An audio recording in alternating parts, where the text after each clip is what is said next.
আসসালামু আলাইকুম। কালকে রাত্রে পাইপ ফেলাইছি 10টা পর্যন্ত। রাত্রে ভিডিও করতে হয় না, আজকে সকালে ডালার ভিতরে চলে এসেছি গাজীপুর থেকে 17 নম্বরে। দেখেন, এটা হইল আমার অন্য এক কন্ট্রাক্টর, আর আমি যে কন্ট্রাক্টর আগে কাজ করছি সে সার্কিটের চেয়েও দু একটা বেশি ফেলায়। আর এটা তো ইউনিট ছোটো, তার জন্য সার্কিট ফোর্সে কম দেওয়া হয়েছে কম। যে বালু আনছি বস্তায়, বালু দিব।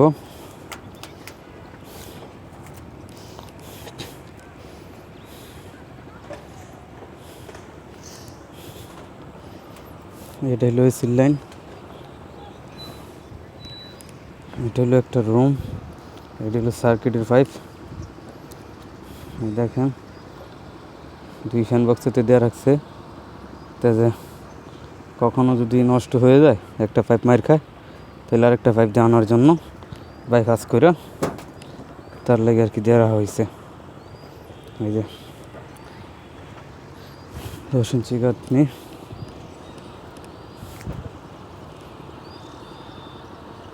এখনো কোম্পানির লোকজন আসে নাই, বাতি জ্বলতেছে।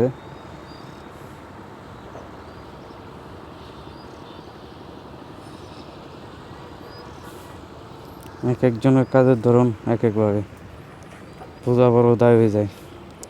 আপনি যখন একজনের কাজে যাবেন, সে কন্ট্রাক্টরই হোক কিংবা মিস্ত্রি হোক, সে তখন বলবে কিংবা এমন ভাব দেখাবে যে সেই সব বুঝে, আপনার আমি কোনো কিচ্ছুই বুঝি না। এটা হলো আর কি নতুন অবস্থায় একজনের সাথে কাজ করতে হলে একজন তখন এই ভাবটা করে।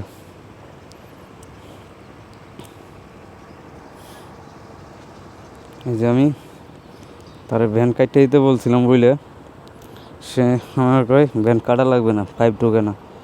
দেখেন তো, ভ্যান কাটাতে কোনো ক্ষতি হয়েছে? দেখেন, আর এই দেখেন ভ্যান না কাটাতে কতটুকু উঁচু হয়ে রয়েছে, এটা পারামালি ভেঙে যাবে। ওই একটা আছে, ভেঙে যাবে। কিন্তু ভ্যান কাটতে দিলে এর কিসের কি সমস্যা হয় আমি তো বুঝি নেই, তাই আমি কোনো প্রশ্ন করতে নাই। আসসালামু আলাইকুম, ভালো থাকেন আপনারা। আরেকটা স্যার ডালাই চলতেছে, ওটাও কালকে পাক ফেলানো হয়েছে আর কি।